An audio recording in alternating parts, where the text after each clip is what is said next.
Peggy 16.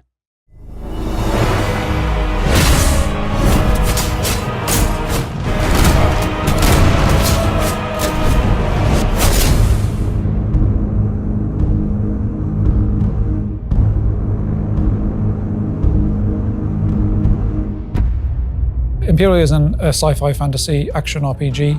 I call it sci-fi fantasy because the setting is sci-fi, but I think the mood and feel is more fantasy. You are a mercenary and you've come to this unexplored planet. There is this huge monolith in the center, and there's been an expedition that's already tried to figure out what's going on, but they have so far not got very far with it. They've been trying to explore this monolith that's been built by a lost ancient civilization, and it becomes clear that this civilization has made discoveries that are unknown to the modern world. Players can choose a weapon at the start of the game, but they're not locked into that. They can change once they pick up a new weapon, and they can experiment with different play styles.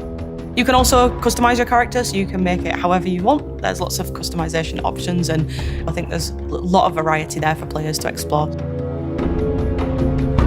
And then beyond just the visual customization of your actual physical appearance, you can customize it with armor sets, and we have dozens of different visual assets for those as well.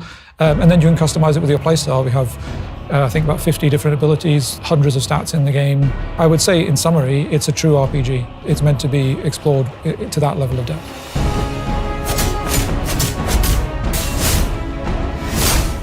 The combat revolves around 3 different weapon archetypes. So we have a glaive, cannon, mace and shield, and they all play very differently. Just by equipping the weapon, you will get different moves and you'll get a completely different feel. Once you've chosen your weapon archetype, you want to be selecting your abilities as well. So you have several choices of abilities to make. Some are specific to the weapons and some are shared. And then you have ultimate abilities, which require energy to build up. We have sort of a camera cut, so you get the spectacular, explosive kind of aspect of the combat as well. There are thousands and thousands of possibilities for creating your build. You could create something basically entirely unique. You can only change your loadout when you're in sort of the safe central hub zone area of the game.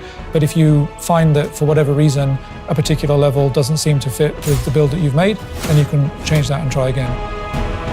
So in terms of stuff that players haven't seen, there is a lot because we've only put out a couple of trailers, so there's tons and tons of content. Particularly for a small studio, we've created a game that's very, very ambitious. The challenge is making all those elements come together in one big satisfying game that's going to reward curiosity. I think we've conquered that, to be honest.